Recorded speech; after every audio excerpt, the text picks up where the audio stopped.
अगर किसी कंट्री को या किसी को भी, किसी इंसान को कुछ प्रोवाइड कर रहे हैं, उससे उनको कोई फंडिंग आ रहा है, तो गवर्नमेंट अभी तक शांत क्यों था? ऑल ऑफ द सडन अभी क्यों याद आ रही है उनको सारी चीजें? अभी सबके केसेस क्यों निकाल जाए? पहले से करना चाहिए था ना।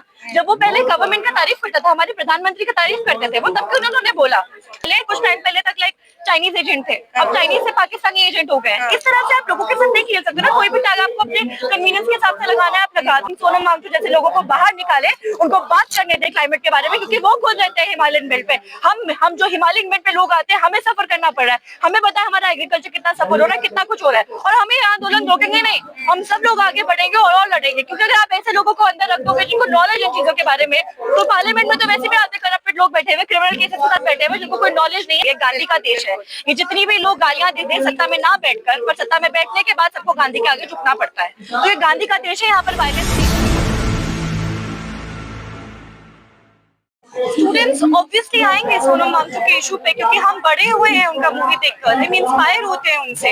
और मैं खुद जिस एरिया से आती हूँ, हिमाचल प्रदेश से, हम इतने स्मॉल टाउन एरिया से आते हैं जो हम उम्मीद करते हैं देश और दुनिया में अपना नाम कमाने की। पर अगर कोई इंसान इतने बड़े कैलिबर का होता है, इतना अच्छा ग्रो करता है लाइफ में, दुनिया में, फिर भी अपने रीजन में जाता है डेवलपमेंट करने के लिए, वहाँ के यूथ के साथ काम करने के लिए, मतलब जो ब्रेन ड्रेन का हम लोग बात करते हैं, वो इंसान ने प्रूफ करके दिखाया कि आपको बाहर जाने की जरूरत क्या है। अब अपने देश में बैठिए, अब डिसेंट्रलाइज हुए, अपने रीजन में जाइए, वहां पर बच्चों को बताइए साइंस क्या होता है, ये क्या होता है, जो आइडियली काम होना चाहिए सरकार का, और वो काम वो खुद कर रहे थे।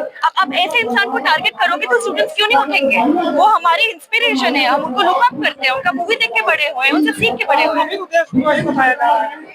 किसी भी माइनॉरिटी को इस देश में जो आवाज उठा रहा है आजकल के टाइम में, उसको देशद्रोही बोला जाता है। एक सिंपल सी बात है, अगर घर में बच्चे को कुछ मिलता नहीं है, वो अपने पेरेंट्स के सामने अगर प्यार से नहीं मानते, पेरेंट्स के सामने शोर मचाता है ना कि मुझे ये चीज चाहिए, इस बात को मांगिए। अगर हम अपने प्रधानमंत्री के सामने कुछ बात रख रहे हैं कि हमारी बात सुनो, हमसे बात करो, तो उस चीज को अगर एंटी नेशनलिस्ट लोग बोल रहे हैं, तो हम क्या कर सकते हैं? हम तो अपनी आवाज उठाएंगे। हम कॉन्स्टिट्यूशन, हम बाबा साहेब अम्बेडकर के कॉन्स्टिट्यूशन में चलने वाले लोग हैं, वहाँ पर कहीं पर भी नहीं लिखा हुआ है कि आप अपनी आवाज उठाओगे तो आप एक एंटी नेशनलिस्ट। लेकिन जो लद्दाख के डीजीपी है, वो तो बकायदा सबूत पेश कर रहे हैं कि उनके जो पाकिस्तानी एजेंट्स हैं उनके साथ ताल्लुक है।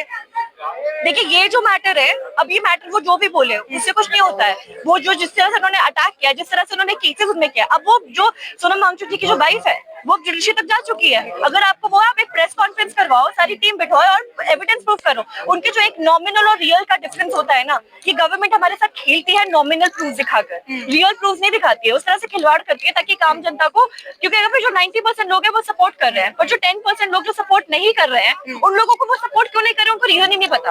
उनको बस ये पता है कि एंटी नेशनलिस्ट हो, मुझे देश से बहुत प्यार है, एंटी नेशनलिस्ट इंसान को मैं सपोर्ट नहीं कर सकता। क्यों?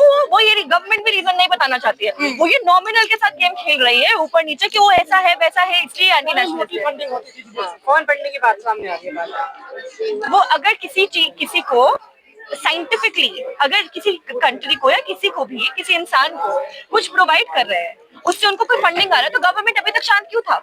ऑल ऑफ द सडन अभी क्यों याद आ रही है उनको सारी चीजें? अभी सबके केसेस क्यों निकाल जाए? पहले से करना चाहिए था ना। जब वो पहले गवर्नमेंट का तारीफ करता था, हमारे प्रधानमंत्री का तारीफ करते थे, वो तब क्यों उन्होंने बोला? ये तो देखो वो राजा वाली बात होगी ना, जिसको जब खुश रखोगे तब तक वो खुश है, जिस दिन आपने उदास कर लिया वो मुंह बना के बैठे रहेंगे। ऐसे इस तरह से, इस तानाशाही तरह से नहीं चल पाएगा। वो भी ऐसे सेंसिटिव एरिया में, लद्दाख जैसे सेंसिटिव एरिया में 97% पीपल आर माइनॉरिटी। और किस तरह से फॉरेन का ये बात कर रहे हैं कि बाहर ग्लोब में हमारा क्या बात होगा, तुम ये मत करो, वो मत करो, किस तरह से हमें बाहर के देश में देखेंगे? आप माइनॉरिटीज पे अटैक कर रहे हैं, ऐसे नहीं होगा। It is a diverse nation. सफाई तो देनी पड़ रही है ना। वायरल जो फोटो है मोहम्मद यूनिस के साथ, तमाम उनकी पत्नी भी सफाई दे रही है कि भाई ये फोटो, उनकी पत्नी ने प्रधानमंत्री की फोटोज भी शेयर की हैं, जिसमें वो तमाम जिनके साथ उनकी फोटोज हैं, सोनम वांगचुक की, उन्हीं लोगों के साथ प्रधानमंत्री की भी फोटोज हैं जो उन्होंने शेयर की है। तो आपने तो इस चीज का खुद ही आंसर दे दिया है ना, कि हमारे कि अगर वो प्रधानमंत्री के साथ भी बैठ रहे हैं, सोनम वांगचुक के साथ भी बैठ रहे हैं, इसमें क्या गलत है?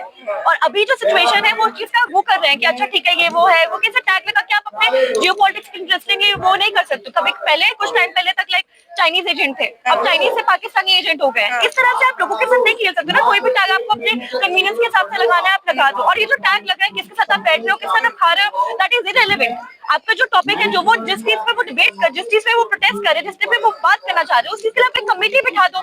कमेटी बिठाने में क्या दिक्कत है? प्रोसीजर प्रधानमंत्री जब कहीं जाते हैं वो कायदा प्रोटोकॉल के तहत जाते हैं, वो लोगों से मिलते हैं, फोटोज खिंचवाते हैं। जब इनकी फोटोज आ रही हैं तो बताया जा रहा है कि इनके उनके साथ कोई संबंध थे और वो एजेंट्स के तौर पे काम कर रहे थे। इस तरीके के इल्जाम लगाकर उन पर एनएसए लगा दिया गया। देखो, इन चीजों पे तो मैं बात भी नहीं करना चाहती हूँ, क्योंकि ये तो ये बहुत ही ज्यादा टारगेट करते हैं। अब आजकल एआई का जमाना है, ये लोग कौन सी पिक्चर किसके साथ निकाल दे, फिर दिन मेरे साथ किसी की पिक्चर निकाल दे, उसकी कोई गारंटी नहीं है। क्योंकि भाजपा का जो आईटी सेल भी चलता है, हम सबको भी मालूम है वो किस तरह से काम करता है। हमारे काफी सारे साथी है जो स्टूडेंट्स ही थे, जिनको अरेस्ट किया गया है अभी तक, और बाहर तक उनका ट्रायल तक नहीं हो पाया है। उसके बाद हमारे काफी सारे जस्टिस वगैरह ओपनली स्टेटमेंट देते हैं, जिसमें वो कहीं पर भी कुछ भी नहीं बोलते हैं और बहुत ही वेग सा स्टेटमेंट देके ऐसे दिखाते हैं कि वो इनका ही गलती है, हम तो सब कुछ कर रहे हैं। तो इस देश में आप कैसे बात कर सकते हो कि फोटो वोटो, वो तो डिबेट ही कुछ और है। मतलब मेन मुद्दा ये है कि फोटो वोटो का हमें कुछ कंसर्न ही नहीं है। हमारा कंसर्न है कि आप सिर्फ शेड्यूल देना चाहते हैं, आप जनता से बात करना चाहते हैं। आपकी प्रेसिडेंट खुद एक ट्राइबल है, ट्राइबल वुमेन है, ठीक है। यही पर जंतर मंतर में सेकंड अटैक हो रहा है ट्राइबल कम्युनिटी पे। पहला औरतों पे हुआ था रेजिस्टेंस, तब भी हमारी जो प्रेसिडेंट है वो शांत रहे। और ट्राइबल पे हुआ है, 97% लोग लद्दाख में ट्राइबल कम्युनिटी के, आप आज भी शांत बैठे हो। तो किस बात का रिप्रेजेंटेशन की आप बात करते हो? लोगों को बेवकूफ बनाने के लिए, वोट मंगाने के लिए। और सेकंड चीज, मैं खुद हिमाचल से आती हूँ, हम लोगों को शायद लोकसभा में सीट कम है। लोकसभा में सीट कम होने की वजह से हमारी बात नहीं रखी जाती है, हमारे पास मीडिया नहीं पहुंच पाता है, हमारी बात नहीं सुनना चाहता है। हिमाचल में फ्लड आया, किसी ने बात नहीं किया। हिमाचल में इतनी तबाही हुई, कोई बात नहीं करते, क्योंकि टीआरपी नहीं बढ़ता है। पंजाब पे जब बड़ा आया, फ्लड आया, तब सब मीडिया वहां पर दौड़ी, क्योंकि टीआरपी बेटर होगा शायद। जब प्राइम मिनिस्टर आए, उन्होंने बात किया, पर उससे पहले कहाँ गायब है? जो क्लाइमेट में जो सोनम वांगचुक जी बात कर रहे हैं, वो बहुत रेयर लोग हैं जो बात कर रहे हैं। पार्लियामेंट में इतना रेयरली कॉन्वर्सेशन होता है क्लाइमेट के बारे में।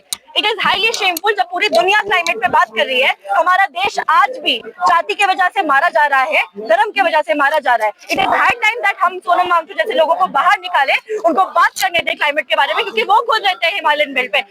हम जो हिमालयन बेल्ट पे लोग आते हैं, हमें सफर करना पड़ रहा है। हमें पता है हमारा एग्रीकल्चर कितना सफर हो रहा है, कितना कुछ हो रहा है, और हमें आंदोलन रोकेंगे नहीं। हम सब लोग आगे बढ़ेंगे और लड़ेंगे, क्योंकि अगर आप ऐसे लोगों को अंदर रख दोगे जिनको नॉलेज है चीजों के बारे में, तो पार्लियामेंट में तो वैसे भी आते करप्टेड लोग बैठे हुए, क्रिमिनल केसेस के साथ बैठे हुए, जिनको कोई नॉलेज नहीं है, कुछ अपने पापा वगैरह की सीट पर बैठे हुए, कुछ अन्य चीजों पर बैठे हुए। तो हम ये अफोर्ड नहीं करेंगे। जो लोग, लेकिन आप लोग उन्हें निकालने की बात कर रहे हैं, दूसरी तरफ उनकी पत्नी है जो सुप्रीम कोर्ट गई है, गीतांजलि आंकड़ू, और उनका कहना है कि उन्होंने हेबियस कॉर्पस लगाया वहाँ पर, कि उन्हें कम से कम पेश किया जाए अदालत के सामने, ताकि वो उन्हें देख सके, उनकी स्थिति जान सके कि कैसे है वो। नोटिस तक नहीं दिया गया उन्हें कि जो उनके खिलाफ जो कानून एनएसए लगाया गया है, उसमें क्या क्या उन्होंने धाराएं लगाई है, किस मामले में गिरफ्तार किया, ये नोटिस तक सर्व नहीं किया गया है। देखिए, एक बात इसमें और है, बहुत सारे पार्लियामेंटेरियंस, बहुत सारे लोग कोशिश कर रहे हैं उनसे मिलने की, उनको रोका जा रहा है, मतलब किलोमीटर पहले रोका जा रहा है। जिस तरह से ये गवर्नमेंट डर रही है, आपको पता होगा, शायद आप सब मीडिया वाले, 4 तारीख को एक प्रोटेस्ट था एसएससी स्टूडेंट्स का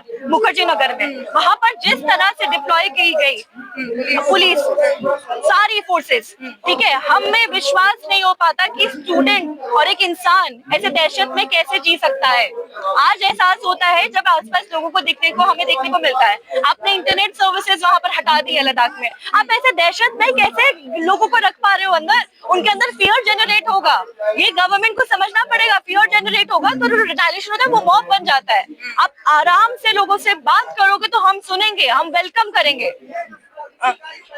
जिस तरीके से हमने लद्दाख में प्रदर्शन देखे, कहीं ना कहीं उसको नेपाल से जोड़कर देखा जा रहा था कि नेपाल में जो जेनजीज का प्रोटेस्ट हुआ, और आप अभी जो बता रहे हैं कि जिस तरीके से एजुकेशनलिस्ट और स्टूडेंट्स को दबाया जा रहा है इस सरकार में, उसका क्या असर होने वाला है? देखिए, जो नेपाल में चीज हुई, मैं उस चीज को बहुत सपोर्ट भी नहीं करती हूँ, क्योंकि वायलेंस के खिलाफ हमारा देश है, ये गांधी का देश है।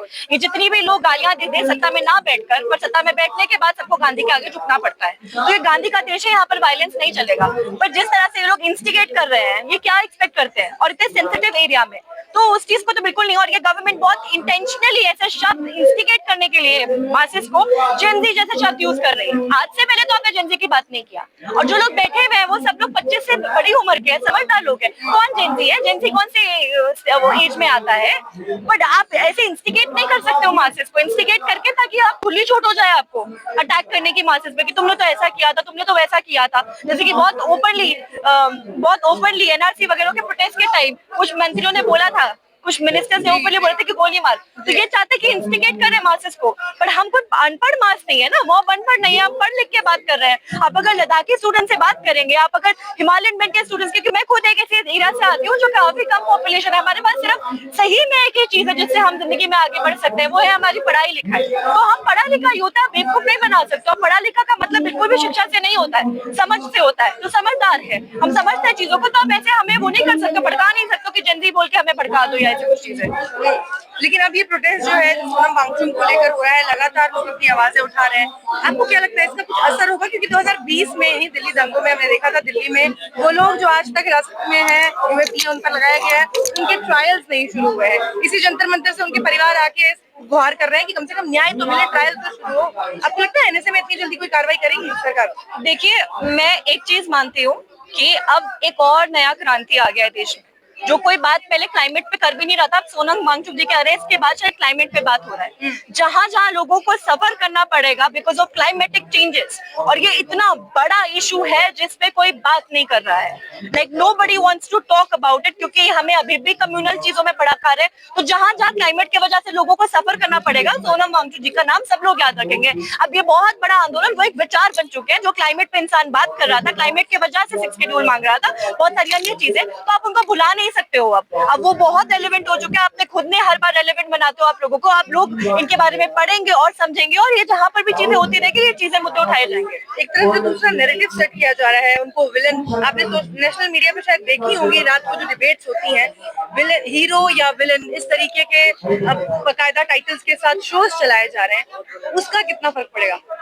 देखिए, अब सबको समझ आ रहा है, क्योंकि देश के हर कोने में कोई ना कोई आंदोलन हो रहा है, तो अब सबको समझ आ रहा है कि कहाँ पर क्या हो रहा है और कौन विलेन है कौन हीरो है। अगर आपको चिल्ला चिल्ला के बताना पड़ रहा है ये हमारे राजा है, ये हमारे हीरो है, तो आपको खुद को पता है कि कौन विलेन दिख रहा है और कौन हीरो दिख रहा है। क्योंकि जब हम लोग भी सोशल मीडिया पे इन चीजों के बारे में शेयर कर रहे हैं, वीडियो डाल रहे हैं, तो 90% लोग, आज स्टूडेंट्स मोर ओवर, बहुत एजिटेटेड है इन हरकतों से। क्योंकि हम लोग बेरोजगार नौजवान बैठे हुए हैं ना, रील देखने के लिए, चीजें देखने के लिए, क्योंकि आप नौकरी तो दे नहीं पा रहे हो, आप यूनिवर्सिटीज में पढ़ा नहीं पा रहे हो, हॉस्टल्स नहीं खोल पा रहे हो, तो क्या करेगा यूथ? अब यूथ को आप खुद ही एजिटेट कर रहे हो, कुछ काम दोगे, कुछ चीजों पे बात करोगे, तो शायद उसके पास कोई चीज होगी, वरना वो एजिटेटेड ही रहेगा।